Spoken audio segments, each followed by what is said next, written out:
Reflections on the Emplate War, a Generation X-based fic. Chapter 2. Friend or Foe?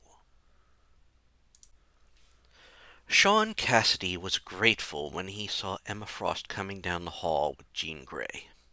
It was a good thing to see in the wake of the incident at Godiva's museum, especially as both the students who had been the target were now awake. The crashes against the doors of the two rooms were signs that the students were awake. They were obviously not happy that they weren't together. The latest crash against the door made him jump, even though the other students were doing their best to brace the doors in hopes of keeping them from breaking. It had caused them to redouble their efforts. Obviously, the two students had taken to their isolation by throwing stuff at the doors. It made him wonder why they used rooms with so much throwable furniture. Emma's arrival was a good sign, and he knew she would try to lighten up the mood when she arrived. He did appreciate the humor when she asked, "Well, on a plus, at least they are awake. Jean has volunteered to help getting through to Vet." Sean at least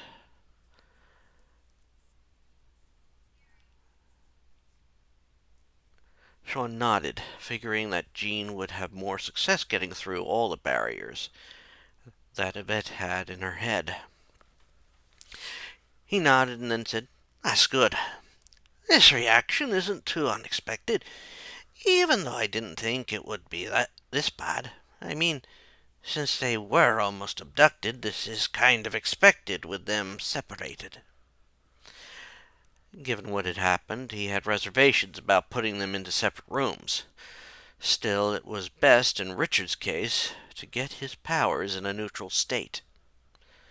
Almost to punctuate his last statement, Sean heard a crash come from the door to the room with Richard in it. It almost made him jump. He saw Jean nod and then say, "Judging by all this, I'm guessing they aren't thrilled being separated. No doubt they think they might have been abducted." He heard Emma respond to that. "Yes, these reactions are like when Yvette first arrived at the school. I have a feeling they don't feel safe alone. It's a shame, since we must do this due to Richard's abilities. I just hope they run out of steam soon." Jean almost jumped when another crash hit the nearby door. "Do you think that will be the case, especially when Richard's powers wear off?" Sean had a feeling when that happened, they wouldn't calm down, but step up their efforts. He was surprised when an answer came from Jubilation. "Sean, only though once they lose that connection, I think their efforts are going to be to increase in sheer terror." He glanced over at her, noticing she was helping to brace one of the doors, and she responded, "Penny and I have hung out talking some nights when the two split for the night. She really did fall for him and confess some things." Sean had a feeling what sort of girl talk the two had been doing, but wasn't going to ask about it. He did glance at Emma, who just nodded, knowing she would have to have a talk with them as well. He then nodded and said, "That seems to be the case. Those two have come to rely on each other for that feeling of safety."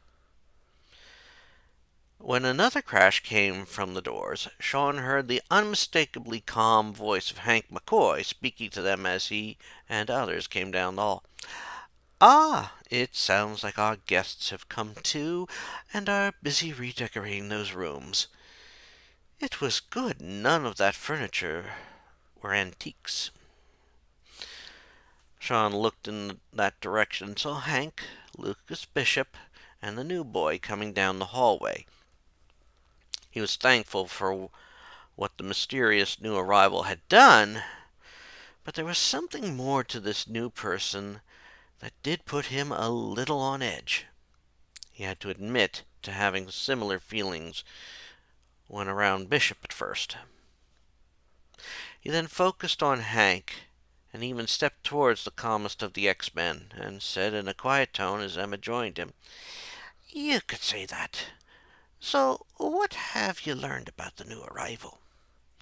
While the boy hung back a little, Sean could not shake the edge he felt, and he was wondering where and when this figure came from.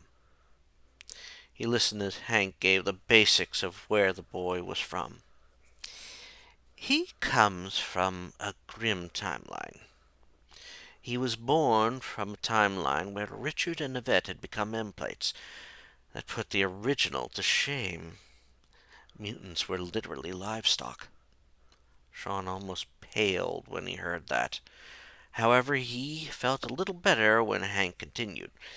Apparently, the boy, who is literally the child of two of the other students here, was given a break to escape and undo the damage. Darrett, as he stated his name was, is a mutant, but he didn't tell me his powers. He's not even entirely sure he stopped that timeline from happening.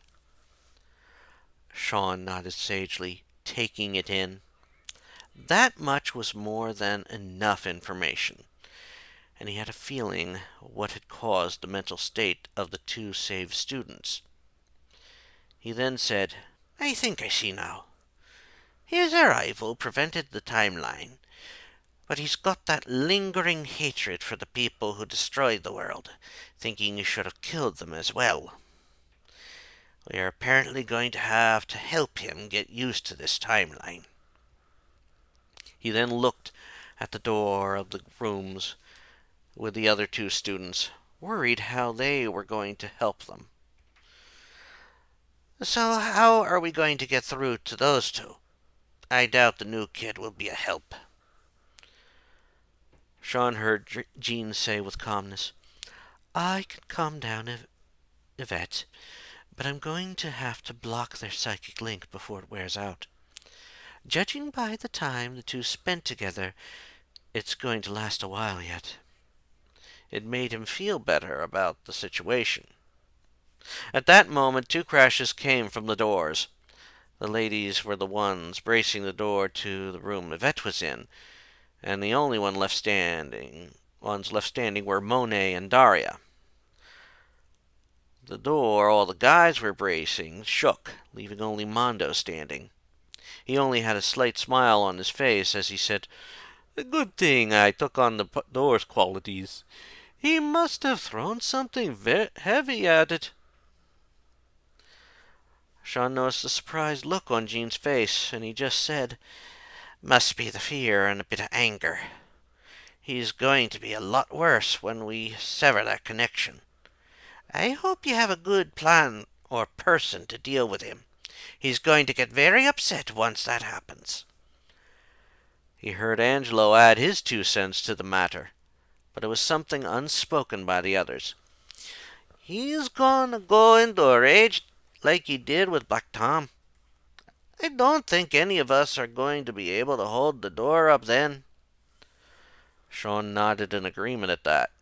In fact, he was certain only one person would be able to handle the situation if it came to that. He was almost surprised when a gruff voice spoke up. "Probably a good thing I just got back. I just heard from Scott that you have a bit of a situation that I might be helpful with." He glanced over to see Logan, known to many as Wolverine, come into the hallway. He even watched as Logan looked at the door to the room Richard was in and said, "Sounds like he's searching for something else to throw. Might be best for me to go in now." Sean nodded and was about to caution his friend when Jubilee spoke up, a little concern in her voice. "Wolvie, please don't hurt him.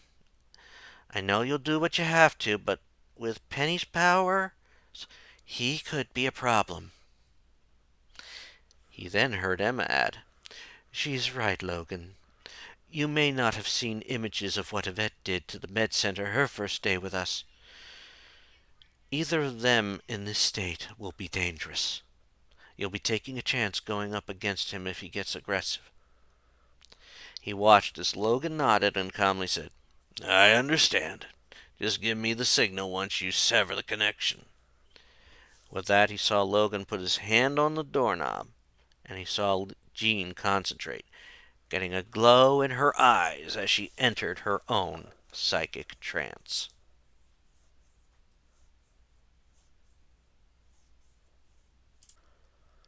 Safety. That and her boyfriend. That is what Yvette wanted right now. When she woke up in this room, she knew she was alone. But she wasn't restrained. Before passing out, she had been with her boyfriend, Richard Cale, and they were just rescued from their captor at Godiva Cale's museum. But she wasn't sure they were safe. They had apparently been saved by a teenager of African descent. She, however, had sensed that their rescuer wasn't entirely certain if he was happy about doing it.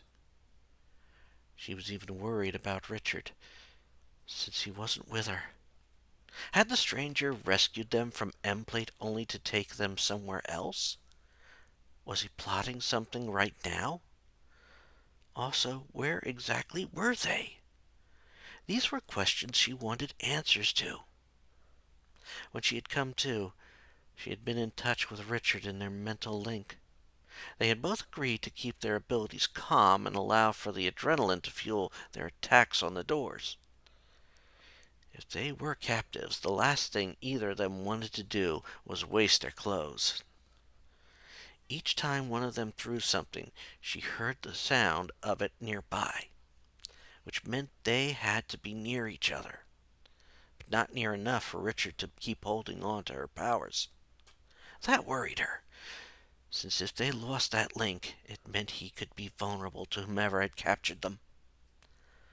The last thing she remembered him saying while they were trying to break free was that he wanted to keep her powers, if he had to have a power permanently. That was a blessing to her, and a comfort. It meant so much to her that he would want to do that with her power. It also gave her the drive to get out of this room and be by his side again. As that crossed her mind, she realized that her surroundings had drastically changed. She didn't appear to be in the room she was trapped in anymore. She also wasn't standing, but apparently floating. It actually appeared that she was floating in space, but she couldn't figure out what was happening. She looked around in panic and cried out, Richard, are you here? Where are we? She was taken by surprise when another voice answered. It was a woman's voice, and it was familiar to her for some reason. Relax, Yvette. You're completely safe right now. I just brought you onto the astral plane to help you calm down. You both are safe at the Xavier Institute for Higher Learning. She spun in the direction of the voice, amazed that she didn't keep spinning even though she thought she was in space. There she saw the figure of Jean Grey Summers. She was apparently decked out in an outfit similar to what she heard was her Phoenix outfit. She contained some of her surprise, but still had her concerns about what was happening. Miss Summers, or should I call you Jean? She then looked around and asked, So we are both safe? I need to tell Richard. He needs to know we are safe after all we just went through. She started to panic, and noticed her form on the astral plane was shifting to that when her powers were active. It was also the first time she noticed that she was in an outfit similar to the binding she wore for a long time. She was about to panic when she heard Jean say, Relax, Yvette. On the astral plane, you can control how you look. Focus on how you would want to appear. Yvette tried to calm herself down, while at the same time focusing on how she would want to appear. She didn't want to be in those straps anymore. She'd rather be in something like the blue dress she wore when Richard regained consciousness after Emplate's last attack. As she thought that, her outfit changed into that. It was enough to relax her even more, especially as Jean said, "Very good. Now we need to talk about what happened to you two, and to make sure you fully understand you are safe." Yvette looked over at Jean for a moment. She had thought the school was safe, but with how often Emplate had attacked, she wasn't sure. Richard was the only one who not only made her feel safe, and he wanted to always be with her. He was willing to sacrifice his own abilities just to be with her. She sighed and then responded to the statement. "I wish I could feel that safety, but I only feel it with Richard. Do you know he's willing to give up his individuality just to have the safety of my powers? And for me? And what about Richard right now? Is he safe? Does he know he's safe? He's going to be in a panic." She watched as Jean calmly nodded and responded to all her questions. "Don't worry. He will be told that you are safe by someone who can handle the state he's in. The way you two were throwing things was surprising. I haven't even entered your room in the physical plane. And you two did have a very close call. Are you starting to think you aren't safe at the school?" Yvette was startled by that question.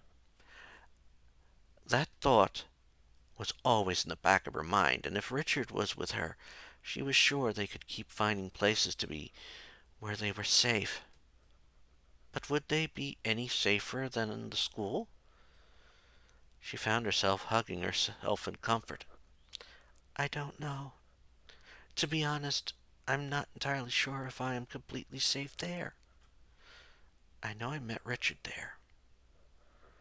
She watched as Jean nodded and then said, "It is probably the safest place you can find right now. Richard is probably wondering the same thing, but the truth is, no place is going to be completely 100% safe. Plus, you have a lot of people who also care for you there." Yvette nodded at that statement. It was true. The school was the safest place since they knew how unsafe it was for mutants in the world. She didn't know about any other places in the world that were safe. She also couldn't put her finger on it, but something about Richard made her feel safe on another level. He was familiar to her.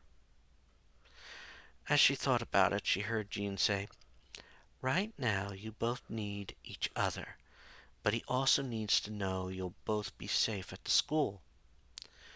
This was a lot, and the person who saved you needs to learn you are good people." She had almost forgotten about the odd person who had saved them, and she was about to ask when Jean responded to the unasked question.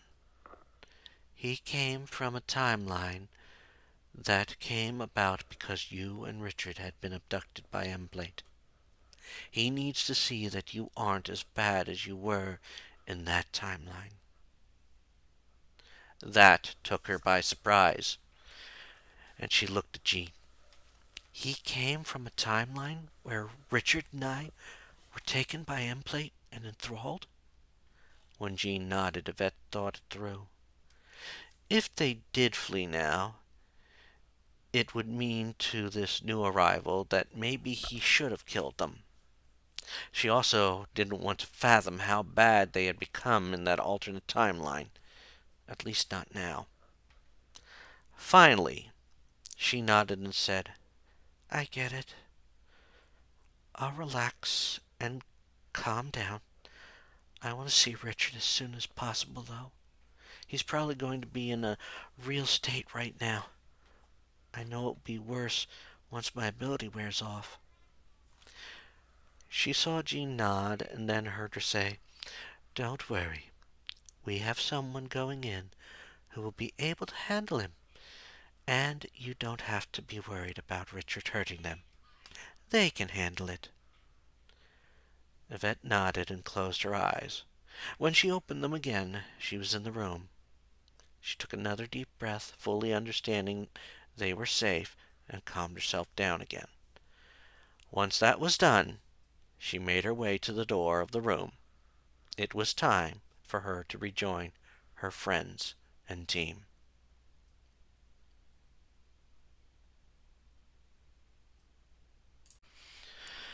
Richard Cale was more worried now than he was before. He had lost contact with Yvette, but he was certain he still had her powers. He wasn't sure how much longer he'd have them, but he didn't want to go into a neutral state now. He had tried throwing several things at the door, but it still held. The silence from Yvette just fueled him more, and he grabbed another chair. He was certain it was heavier than what he could normally lift, but he was sure that it would be able to finally break down the door. He wasn't sure how strong the doors in this place were. He did, however, throw the chair while mentally saying to Yvette, "I'm coming to save you, Yvette. I don't know why you went silent, but it can't be good." He was so focused on throwing it, he didn't notice someone had entered the room.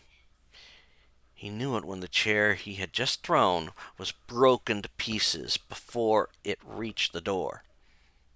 He was angry at this, since no one had said anything to him so far. Had their captors finally come in to talk? To his own surprise, however, the man who had broken the chair just looked at him and in a gruff voice said something that didn't seem to fit with the person. "I wouldn't try that again if I were you. Someone might get hurt." Richard felt his eyes narrow as he looked at the figure. As he did so, he also felt his hands start to form claws similar to Yvette's, but even then he had a feeling they wouldn't last long. He was starting to feel her powers waning.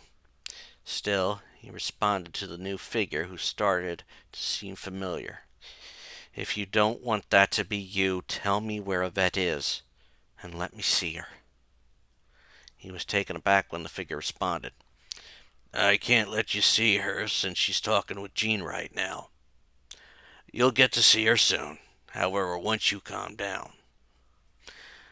We had to separate you two so you could still be yourself." Richard felt Yvette's powers really start to wane as the full implications of that statement hit him. He even staggered backwards. When the figure mentioned Jean, the only one he could think of was Jean Grey Summers.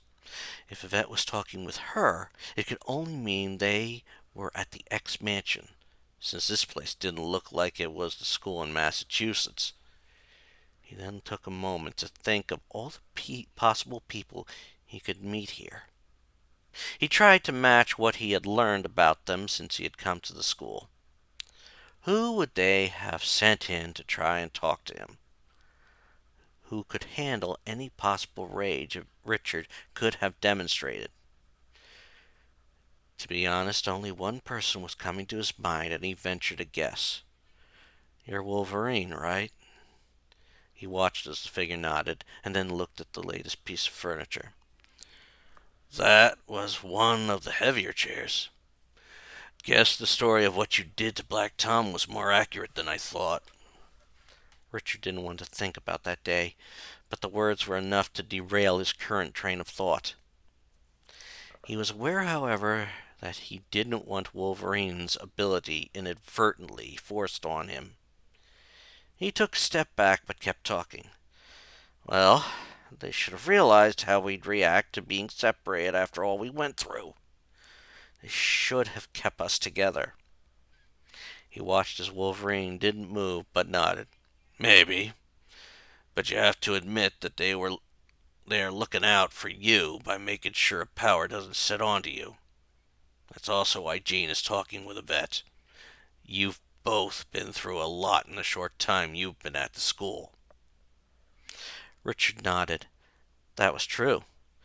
Just in the few months he had been at the school, he had a few serious bouts.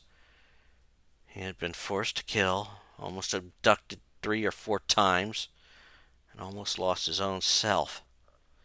He even saw someone he thought was dead kill themselves. It was too much for anyone to handle, or at least he thought so. Finally, he took a deep breath and spoke. I know they all have a point. I know we've all been through a hell of a lot of stuff. I just want to see her, so I know this isn't some ploy. I'm sure you can appreciate that, and I'm sure you know what I'm capable of. He watched as Wolverine just nodded but didn't move. That actually worried him, since he was sure Vet's power had left him.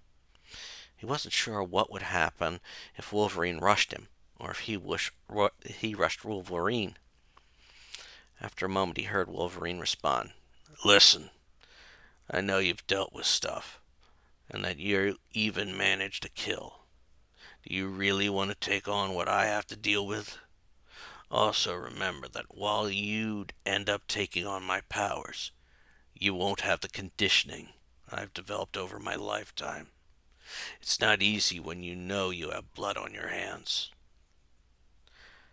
Richard closed his own eyes to think about it. He honestly felt like crap when he thought about the way he killed Black Tom Cassidy.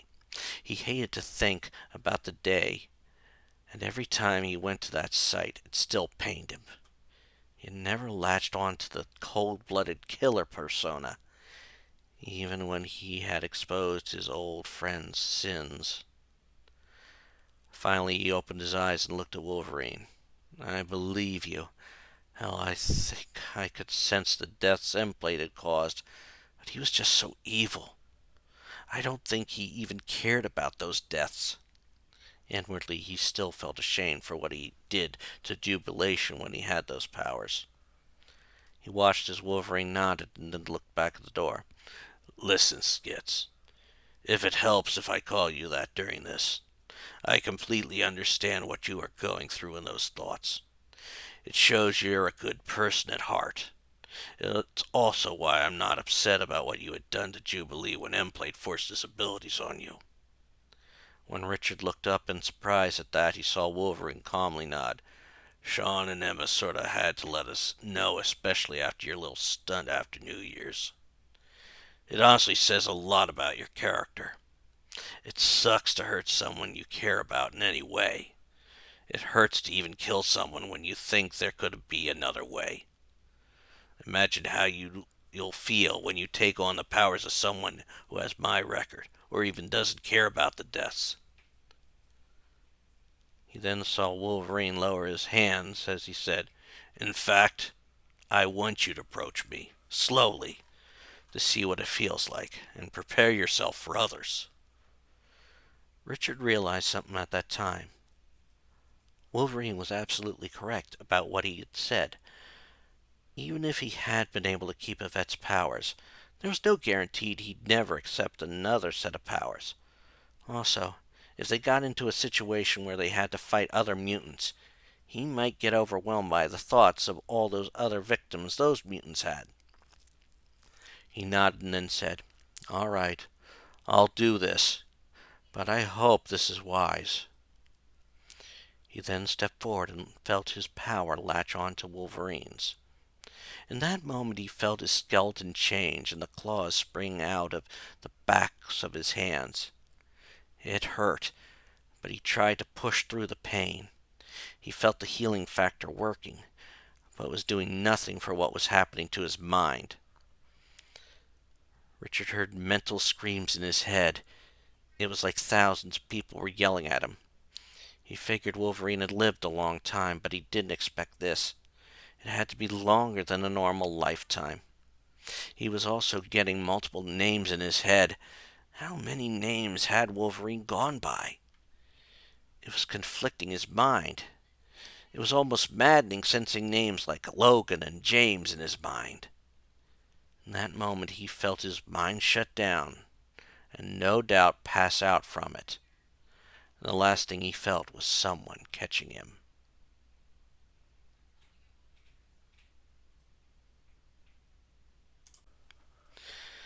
Emma Frost remained calm when the sound of throwing stuff finally stopped. She had taken it as a good sign since everyone was also relaxed.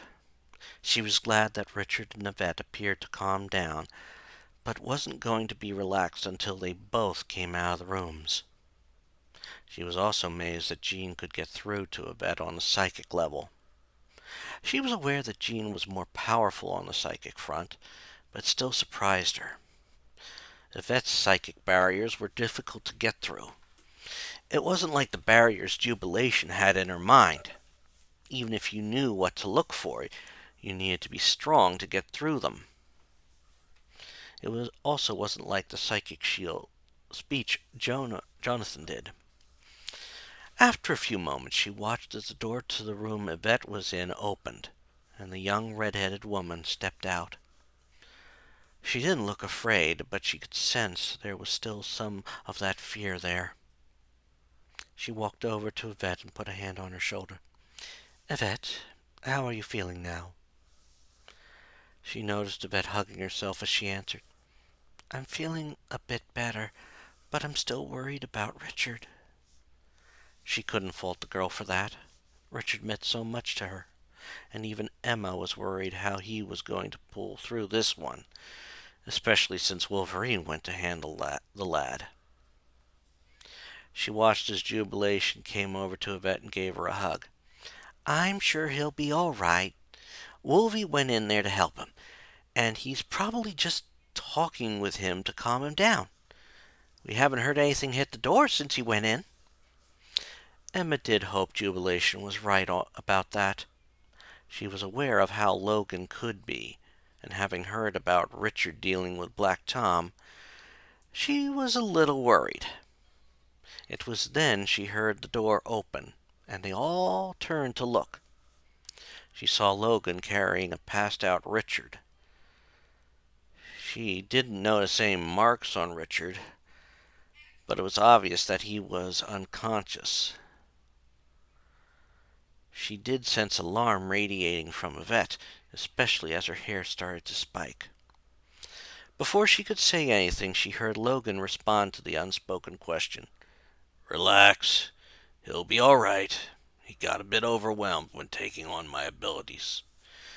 Might be best to get him over to the med center." She could tell Logan was right in his tone. She then saw Jubilation place a hand on Yvette's shoulder and demonstrate in her mind one of the redeeming qualities that would make her a great leader. "See, I told you Wolvie wouldn't hurt him.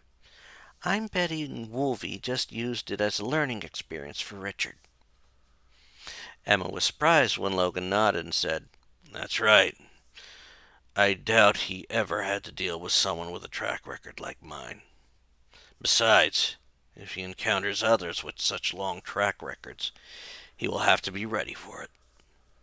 It was a very sound thing to do, especially with Richard in that state.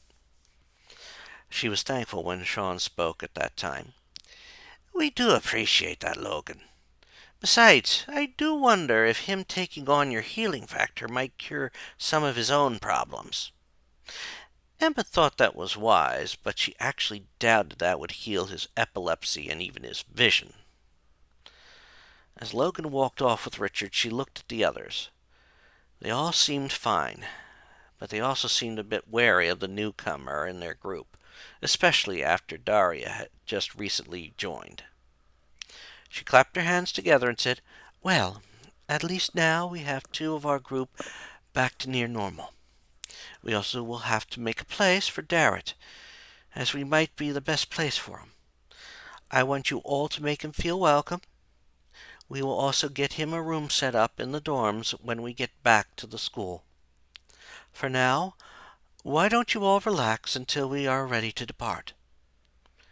She was thankful that most of them nodded, but she did notice that Yvette was still worried about Richard.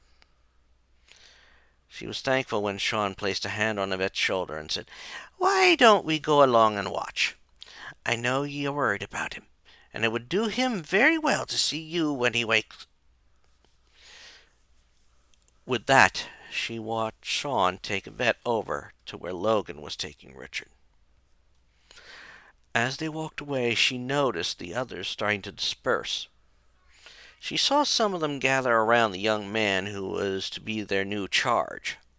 A part of her was curious about his past, and to know more about this timeline he was from. But she also didn't want to know.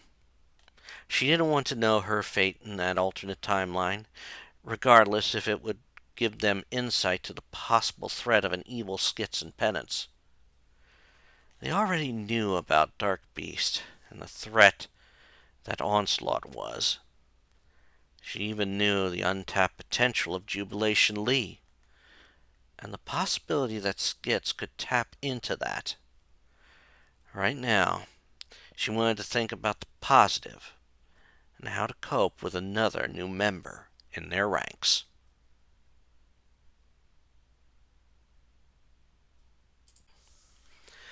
Yvette paced the room, looking into where Richard was laying. She had watched some of the tests that Dr. McCoy was doing, understanding why they were doing so. She had heard him say that it appeared he still had epilepsy, and he could detect no changes from what was normal for him. She even heard Dr. McCoy say something about how his cells have some sort of instability, which must have allowed him to recover from things when a power left him. Still, it made her nervous. As she looked in on the form of her boyfriend, she felt someone put a hand on her shoulder. She turned her head to see her surrogate sister, Jubilation, there, with a concerned look on her face. She also saw a slight smile on her face as she said, "Penny, you need to calm down. You are going to wear a hole into the floor with all the pacing." She couldn't help but let out a little laugh at the statement her friend said. She nodded and tried tapping her foot, and responded to the statement. "If I don't pace or do something, I'll tense up, and then they will have to replace the floor due to the claw marks." She didn't want to include the possibility of pieces of her clothing, although it was possible they both considered that might happen as well. She then noticed that a few more people were entering the room. She had been seeing everyone stop by, ranging from her classmates as well as some of the regulars at the X Mansion.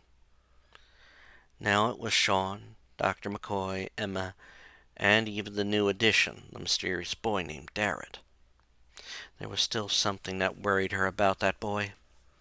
He was going to be joining them, but the way he looked at her and Richard when he saved them still bothered her.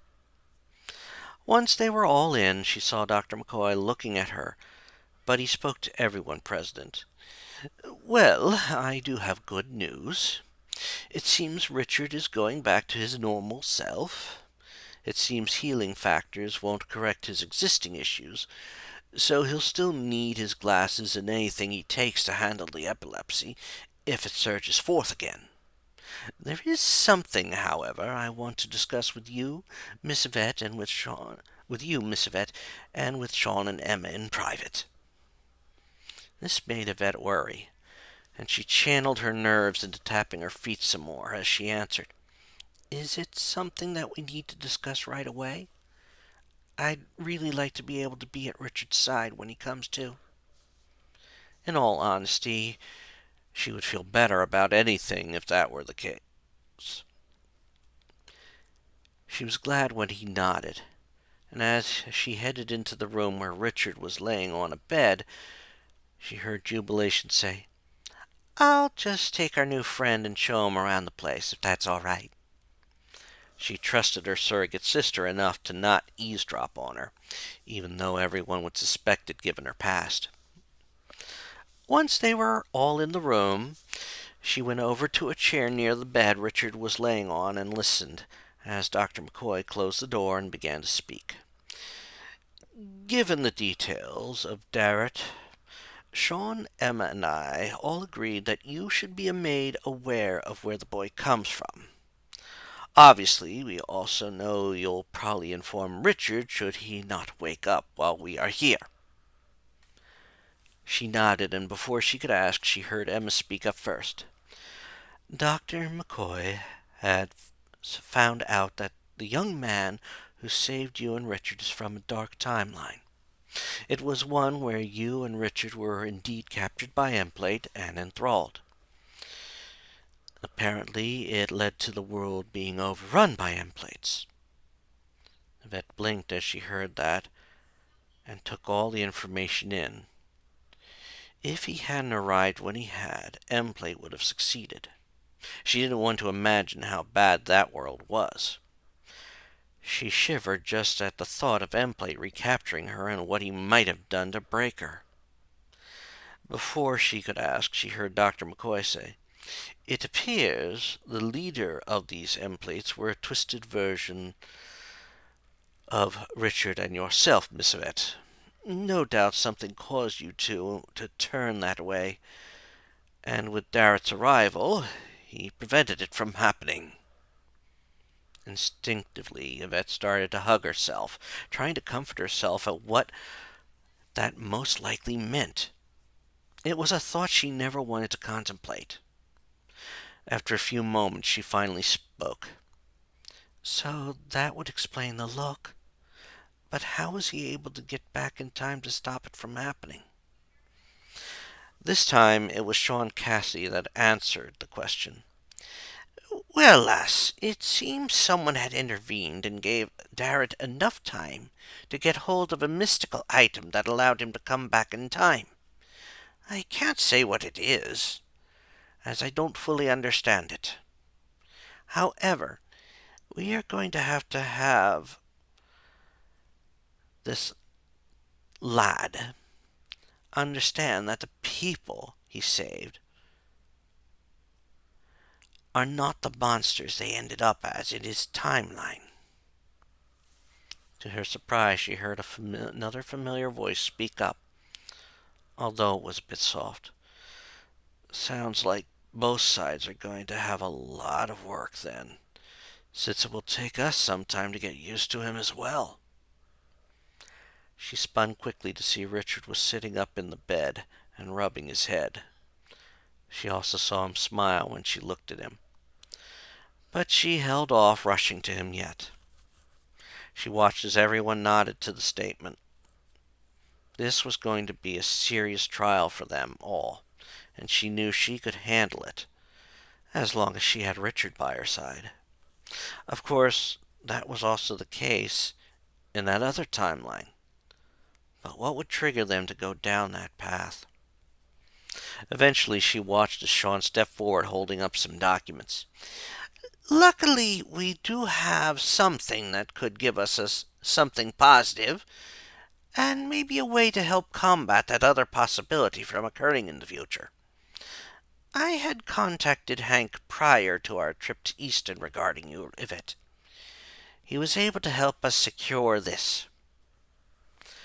She looked at the documents, reading what she could on them.